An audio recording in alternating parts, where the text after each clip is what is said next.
ട്രോമയിലുള്ള ഒരാളാണെങ്കിൽ ഇവരൊന്നും ഇങ്ങനൊന്നും പറയത്തില്ലല്ലോ. ഇവർ 5 വർഷത്തെ എന്തിന് ഇത് മറച്ചു വെച്ചിട്ട് ഇപ്പോൾ ഒരു ചാനൽ ഇൻ്റർവ്യൂ കൊടുക്കുന്നു?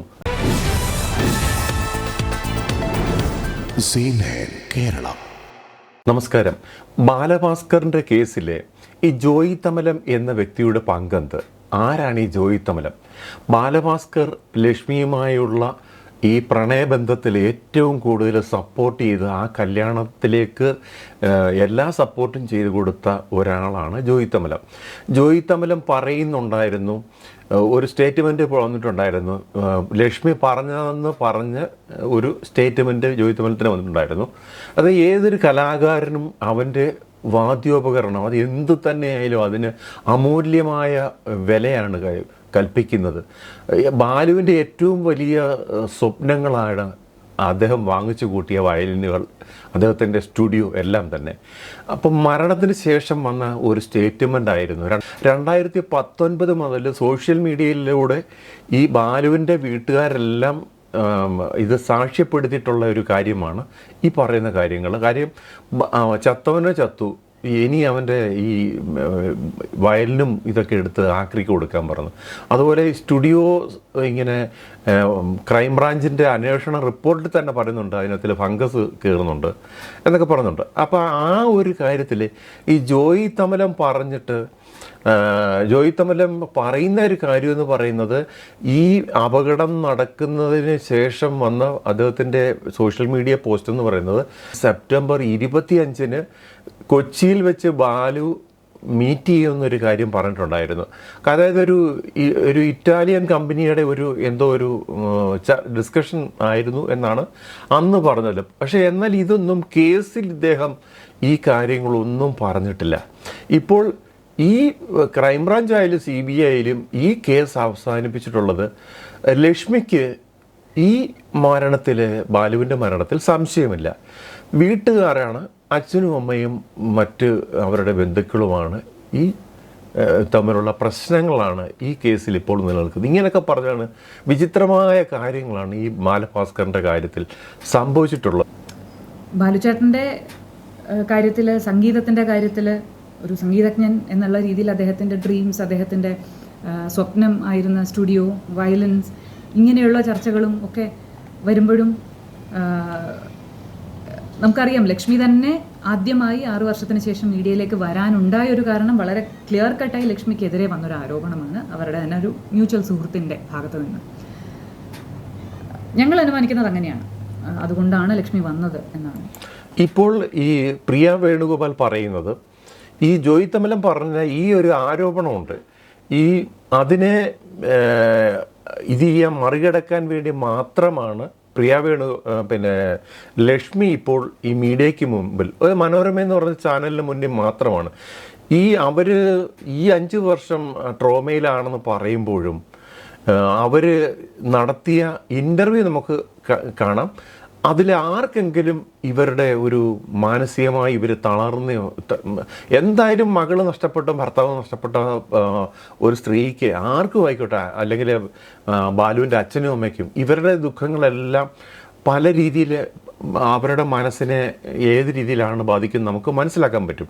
പക്ഷേ 5 വർഷം ഇത് ലക്ഷ്മി മിണ്ടാതിരുന്നതിൻ്റെ കാരണം തന്നെ ബാലുവിൻ്റെ ഇതുമായിട്ടുള്ള ഇൻവോൾവ്മെൻറ്റ് വല്ലതും ഉണ്ടെങ്കിൽ അത് സംരക്ഷിക്കാൻ വേണ്ടിയാണോ, അതോ ഇതിൽ അകപ്പെട്ട അർജുനെ സഹായിക്കാനാണോ എന്നൊക്കെ നമുക്ക് ആ ഇൻ്റർവ്യൂ കാണാം, നമുക്കത് കാണാം. അതിനു മുമ്പേ തന്നെ ഈ പ്രിയ വേണുഗോപാൽ വെളിപ്പെടുത്തുന്ന കാര്യങ്ങൾ ഇതൊക്കെയാണ്. ഈ സ്റ്റുഡിയോ സംബന്ധിച്ച് ഈ പറഞ്ഞ ആരോപണത്തിനെ മറികടക്കാനാണ് ഈ ലക്ഷ്മി ഇപ്പോൾ ഇൻ്റർവ്യൂവിൽ വന്നിട്ടുള്ളത് എന്നാണ് പറയുന്നത്. കാരണം അങ്ങനെ അല്ലായിരുന്നെങ്കിൽ ഇതിനോടകം ലക്ഷ്മി പുറത്ത് വന്നേനെ, എന്തെങ്കിലും കാര്യം അറ്റ്ലീസ്റ്റ് പേഴ്സണൽ ലെവലിലെങ്കിലും ലക്ഷ്മി ഒരു കമ്മ്യൂണിക്കേഷന് ശ്രമിച്ചേനെ എന്നാണ് ഞങ്ങൾ കരുതുന്നത്. പക്ഷേ അതിനെ ശ്രമിക്കാതെ ഈ ഒരു ഘട്ടത്തിൽ വന്നത് ലക്ഷ്മി തന്നെ അതിനകത്ത് പറയുന്നുണ്ട്. കുറച്ച് പേരിൽ നിന്ന് പ്രതീക്ഷിച്ചിരുന്നു, ചിലരിൽ നിന്ന് പ്രതീക്ഷിക്കാത്തതും സംഭവിച്ചു എന്ന് ലക്ഷ്മി പറയുന്നുണ്ട്. അപ്പോൾ ഇങ്ങനെയുള്ള ആരോപണങ്ങൾ ലക്ഷ്മിയുടെ ഭാഗത്ത് നിന്ന് പറഞ്ഞു എന്ന് പറയുന്ന കാര്യങ്ങൾ ചില തെളിവുകൾ സഹിതം ഓഡിയോ ആയിട്ടും വീഡിയോ ആയിട്ടും മെസ്സേജസ് ആയിട്ടും സ്ക്രീൻഷോട്ട്സ് ആയിട്ടും ഒക്കെ 2019 മുതൽ ഞങ്ങളുടെയൊക്കെ പക്കൽ കിട്ടുന്നുണ്ടായിരുന്നു. ഈ ലക്ഷ്മി പറഞ്ഞതായിട്ടുള്ള കാര്യങ്ങളുടെ പ്രൂഫ് ഇവരുടെ ഫാമിലിയിലെ അച്ഛനും അമ്മയ്ക്കും പ്രിയയ്ക്കും അതുപോലെ മറ്റ് ഫാമിലി മെമ്പേഴ്സിനും ഒക്കെ ലഭിച്ചിട്ടുണ്ട്. പക്ഷെ അവരന്നെടുത്ത തീരുമാനം കേസ് സംബന്ധമായുള്ള കാര്യങ്ങൾ മാത്രം ഈ പബ്ലിക്കിൽ അല്ലെങ്കിൽ കേസ് സംബന്ധമായുള്ള ഉദ്യോഗസ്ഥരുമായി സഹകരിക്കുമ്പോൾ പറഞ്ഞാൽ മതിയെന്ന് പറഞ്ഞു. ഇതുപോലുള്ള ആരോപണങ്ങൾ പറയുമ്പോൾ ഒന്നാമത് തന്നെ ഇതിനകത്ത് ഈ ബാലുവിൻ്റെയും ലക്ഷ്മിയുടെയും ബന്ധത്തിൽ തന്നെ ഒരു അകൽച്ച ആദ്യം മുതലേ ഉണ്ടെന്നുള്ളത് നമുക്കെല്ലാം അറിയാവുന്ന കാര്യമാണ്. അപ്പോൾ ഈ ഒരു കാര്യം കൂടി പറയുമ്പോൾ ഇവർ ഈ പർപ്പസ്ഫുള്ളി ഇങ്ങനെയുള്ള ക്രിയേറ്റ് ചെയ്തതാണെന്ന് തോന്നിപ്പോകുന്നു വെച്ചിട്ട് ഈ ഫാമിലി ഇതിൻ്റെ മെസ്സേജസ് എല്ലാം സ്ക്രീൻഷോട്ട് കിട്ടിയിട്ട് പോലും അവർ മിണ്ടാതിരിക്കുകയായിരുന്നു അന്ന് ചെയ്തത്. ഈ പറഞ്ഞ വ്യക്തി തന്നെ ഇതൊക്കെ എന്നോടും ഷെയർ ചെയ്തിട്ടുള്ള കാര്യമാണ്. ഈ വ്യക്തി എന്ന് പറയുന്നത് ഈ പറഞ്ഞ ജോയി തമലമാണ് പ്രിയയ്ക്കൊക്കെ ഷെയർ ചെയ്തെന്ന് പറയുന്നത്. പക്ഷേ ഇത് എന്തിനു വേണ്ടി ഇതൊന്നും ജോയി തമലം അന്വേഷണ കമ്മീഷന് മുമ്പായി ഇതൊന്നും വെളിപ്പെടുത്തിയിട്ടില്ല എന്നാണ് മനസ്സിലാക്കാൻ കഴിയുന്നത്. എന്താണ് ഇതിനകത്ത് സംഭവിച്ചുകൊണ്ടിരിക്കുന്നത്? ഇന്ന് സോഷ്യൽ മീഡിയ മാത്രം ഇത് ചർച്ച ചെയ്ത് പോകുമ്പോൾ ഇവിടുത്തെ മറ്റ് ചാനലുകളിലൊന്നും ഈ ലക്ഷ്മി വന്നൊരു അഭിമുഖം ഒരു പ്രസ് മീറ്റ് വെച്ചിട്ട് ചെയ്യുകയായിരുന്നെങ്കിൽ അതിനകത്തൊരു നമുക്കൊരു സത്യസന്ധത അല്ലെങ്കിൽ അവർ വെളിപ്പെടുത്താൻ ഉദ്ദേശിക്കുന്ന കാര്യം നമുക്ക് അതിൻ്റെ സത്യസന്ധത നമുക്ക് മനസ്സിലാക്കാമായിരുന്നു. ഇത് ഒരു ചാനലിന് മാത്രം എക്സ്ക്ലൂസീവ് കൊടുത്ത് ആ ചാനലുകാർ അവരുടെ റേറ്റിംഗ് കൂട്ടാനും അവർ മൊത്തം അതിനകത്ത് അവരുടെ ലോഗോ അടിച്ചു വെച്ച് എവിടെയൊക്കെ ലോഗോ വെക്കും അതെല്ലാം വെച്ചാണ് മനോരമ അത് വിട്ടേക്കുന്നത്. അത് അവരുടെ ഒരു ബിസിനസ് തന്ത്രമെന്നേ നമുക്ക് പറയാൻ പറ്റത്തുള്ളൂ. പക്ഷെ അതിനപ്പുറം ഈ കേരളത്തിലെ ബാലുവിനെ ഇഷ്ടപ്പെടുന്ന ആൾക്കാർ അവരുടെ കുടുംബത്തിലെ ഒരു അച്ഛൻ്റെയും അമ്മയുടെയും മകൻ നഷ്ടപ്പെട്ട വേദന, അതേ വേദന തന്നെയാണ് ലക്ഷ്മിക്കും മകൾ നഷ്ടപ്പെട്ടതും. അതിനപ്പുറം ഭർത്താവ് എന്നുള്ളതിന് ചിലപ്പോൾ അവരുടെ ഒരു പ്രായത്തിൻ്റെയൊക്കെ വെച്ചിട്ട് അവർക്ക് മറ്റൊരു വിവാഹം കഴിച്ചപ്പോലും അതൊക്കെ അതിന് തരണം ചെയ്യാൻ പറ്റുന്ന കഴിയും. പക്ഷേ മകൾ നഷ്ടപ്പെട്ടതും മകൻ നഷ്ടപ്പെട്ട അച്ഛൻ്റെയും അമ്മയുടെയും ദുഃഖം തന്നെയാണ്. ഞങ്ങൾ ഒരിക്കലും അത് പബ്ലിക് ആക്കിയിട്ടില്ല, ആക്കണമെന്ന് ആഗ്രഹിച്ചിട്ടുമില്ല. കാരണം അന്നേരത്തോടെ വളരെ ക്ലിയർ ആയിട്ടുള്ളൊരു ക്രൈം നടന്നു അല്ലെങ്കിൽ ഗോൾഡ് സ്മഗ്ലിങ്ങുമായി ബന്ധപ്പെട്ടവർ തന്നെയാണ് ഞങ്ങൾ സംശയിച്ചവർ എന്നുള്ളത് തെളിവ് സഹിതം പുറത്തു വന്നതാണല്ലോ. ഇതൊക്കെയാണ് പ്രിയ വെളിപ്പെടുത്തുന്ന കാര്യങ്ങൾ. ഇപ്പോൾ ഈ മനോരമയ്ക്ക് അനുവദിച്ച അല്ലെങ്കിൽ എക്സ്ക്ലൂസീവായിട്ട് കൊടുത്ത ആ ഒരു ഇൻ്റർവ്യൂ എന്ന് പറയുന്നത് ലക്ഷ്മിയുടെ നമുക്ക് അതിൻ്റെ ചില ഭാഗങ്ങൾ കാണാം. തൃശ്ശൂരിൽ വടക്കുന്നാഥ ക്ഷേത്രത്തിലുള്ള നിങ്ങളുടെ നേർച്ചയുണ്ടായിരുന്നു മോളുടെ. ചിലപ്പോൾ അത് പോകാൻ പറ്റില്ല എന്നൊക്കെ വിചാരിച്ചിരുന്നു. പക്ഷെ എന്നാലും നേർച്ച എന്നുള്ളൊരു ആവശ്യത്തിൻ്റെ പേരിൽ പോയി. ബാലു നാട്ടിലുണ്ടപ്പോൾ ബാലു പറഞ്ഞു കുഴപ്പമില്ല മോളെ ഞാൻ സപ്പോർട്ട് ചെയ്തോളാം എന്നുള്ള രീതിയിൽ ഞങ്ങൾ 5 വർഷം കഴിഞ്ഞ് വരുന്ന ഒരു ട്രോമയായിരുന്നു പറയുന്ന ഒരു ലേഡിയുടെ ഒരു ഭാവവും ഈ ലക്ഷ്മിയുടെ മുഖത്ത് നമുക്ക് പ്രകടമാകുന്നില്ല. വിഷമം നമുക്ക് തള്ളിക്കളയാൻ പറ്റത്തില്ല. നമുക്ക് ആ വിഷമം തന്നെയാണ്. ബാലു നഷ്ടപ്പെട്ടതും മകൾ നഷ്ടപ്പെട്ടതും വിഷമമാണ്. പക്ഷേ 5 വർഷം ഇവർ എന്തിന് ഈ മൗനം പാലിച്ചിട്ട് ഇപ്പോൾ വന്നിട്ട് ഒരു ചാനലിൽ മാത്രം കാര്യം എന്തൊക്കെയോ രക്ഷപ്പെടലുകളായിരുന്നു. പിന്നെ ഇതിനെക്കുറിച്ച് വിശദമായി ഒരു സൈക്കോളജിസ്റ്റ് ചില കാര്യങ്ങൾ പുറത്തു കൊണ്ടുവന്നിട്ടുണ്ട്. കാര്യം അത് ഇവിടുത്തെ CBI പോലെ അല്ലെങ്കിൽ കണ്ടുപിടിക്കാത്ത കാര്യങ്ങളായിരിക്കും ചിലപ്പം ഒരു സൈക്കോളജിസ്റ്റ് എന്ന് പറയുന്ന ആ വ്യക്തിയുടെ മനസ്സിൽ അല്ലെങ്കിൽ തലയിൽ ഉദിച്ചതെന്ന് നമുക്കിപ്പോൾ തോന്നിപ്പോകും. ഇടയ്ക്കൊക്കെ കണ്ടിട്ടുണ്ട്, അത്രേ ഉള്ളൂ. അല്ലാതെ വലിയൊരു ക്ലോസ് അടുപ്പമൊന്നും ആദ്യം ഉണ്ടായിരുന്നില്ല. യെസ്, അതായത് വലിയൊരു ക്ലോസ് അടുപ്പമൊന്നും ആദ്യം ഉണ്ടായിരുന്നില്ല. അങ്ങനെ പറഞ്ഞു കഴിഞ്ഞാൽ സ്റ്റേറ്റ്മെൻറ്റ് അനാലിസിസിൽ നമ്മൾ യൂസ് ചെയ്യുക, എന്താണോ സബ്ജക്റ്റ് പറയുന്നത് അത് അതേപോലെ ട്രൂത്ത് ആയിട്ട് എടുക്കുകയാണ് ചെയ്യുക.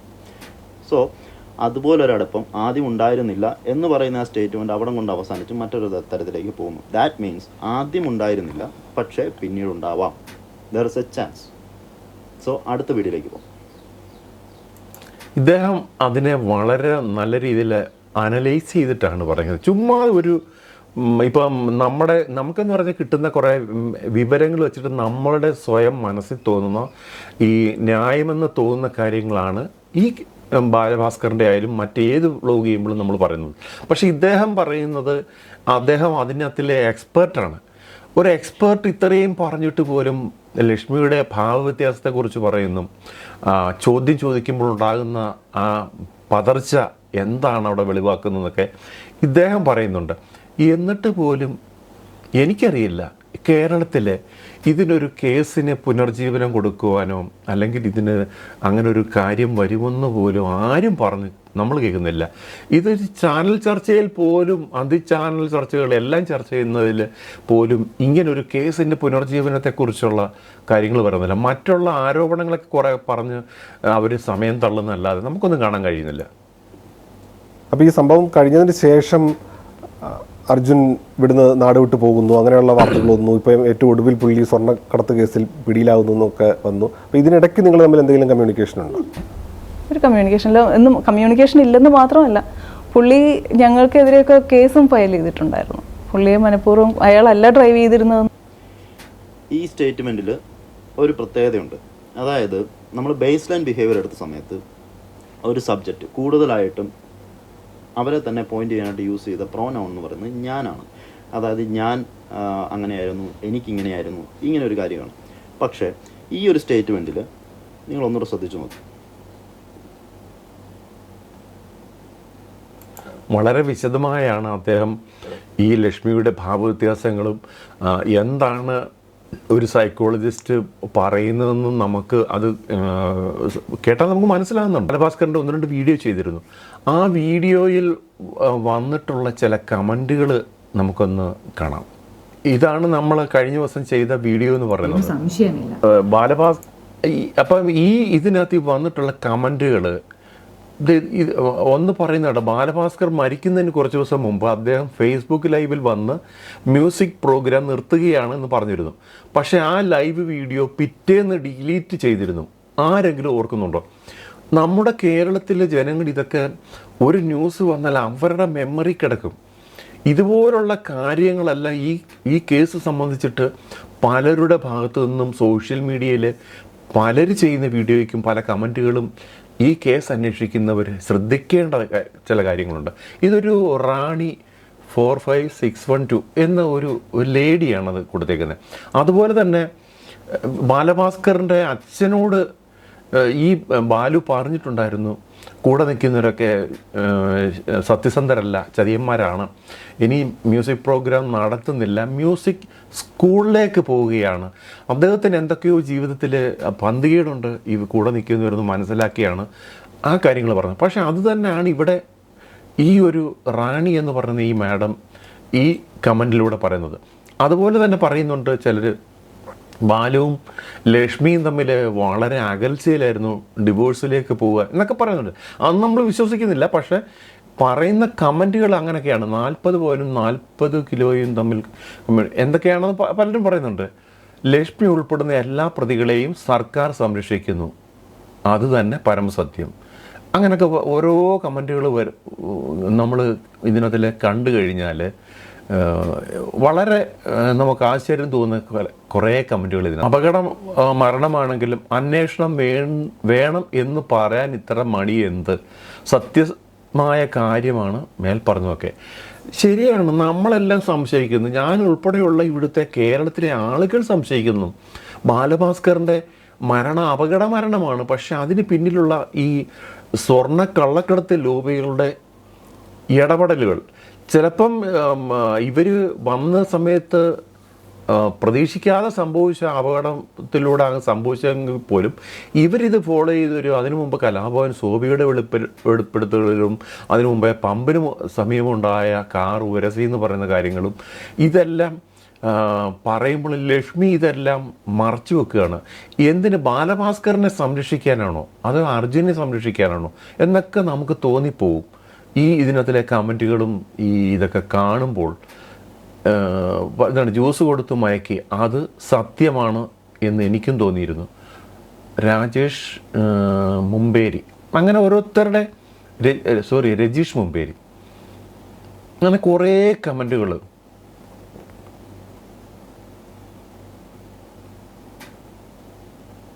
സർവം തരികിട, സർക്കാരും പോലീസും ഉൾപ്പെടെ, അങ്ങനെ നിരവധി കമൻറ്റുകളാണ്. നമ്മൾ അതിലേക്കൊന്നും പോകുന്നില്ല. കമൻറ്റുകളെന്ന് വെച്ചാൽ അവരുടെ ഒരു മനസ്സിൽ അന്നേരം തോന്നുന്ന ചിലപ്പോൾ നെഗറ്റീവായിരിക്കും പോസിറ്റീവായിരിക്കും വരുന്ന കമൻറ്റുകൾ. നമ്മളിതൊന്നുമല്ല ഇതിനകത്തിലെ കാര്യങ്ങൾ. ഒരു സംഗീതത്തിൻ്റെ ഏറ്റവും വലിയ അമൂല്യമായി കരുതുന്ന ആ ഉപകരണം വയലിനായിക്കോട്ടെ, മൃദംഗമായിക്കോട്ടെ, ഫ്ലൂട്ട് എന്തോ ആയിക്കോട്ടെ, അവർക്കത് വലിയ അമൂല്യമായിരിക്കും. ആ സാധനങ്ങളെല്ലാം ചത്തോനോ ചത്തു, പക്ഷേ ഇതെല്ലാം ആക്രിക്ക് എടുത്ത് കൊടുക്കുക എന്ന് പറയുന്ന ഒരു സ്റ്റേറ്റ്മെൻ്റ് ഉൾപ്പെടെയുള്ള കാര്യങ്ങൾ ഇവർ പറയണമെന്നുണ്ടെങ്കിൽ, ഇവർ ട്രോമയിലുള്ള ഒരാളാണെങ്കിൽ ഇവരൊന്നും ഇങ്ങനൊന്നും പറയത്തില്ലല്ലോ. ഇവർ 5 വർഷത്തെ എന്തിന് ഇത് മറച്ചു വെച്ചിട്ട് ഇപ്പോൾ ഒരു ചാനൽ ഇൻ്റർവ്യൂ കൊടുക്കുന്നു, അല്ലെങ്കിൽ പ്രസ് മീറ്റ് വെക്കാതെ എന്തിന് ഇതിന് പോയി എന്നുള്ളതൊക്കെയാണ് ഈ അന്വേഷണവുമായി ബന്ധപ്പെട്ട് ഇനിയും വരുമ്പോൾ അന്വേഷണ ഉദ്യോഗസ്ഥരുടെ പരിധിയിൽ കൊണ്ടുവരേണ്ട കാര്യങ്ങൾ എന്ന് പറഞ്ഞ് നിർത്തുന്നു. നന്ദി, നമസ്കാരം.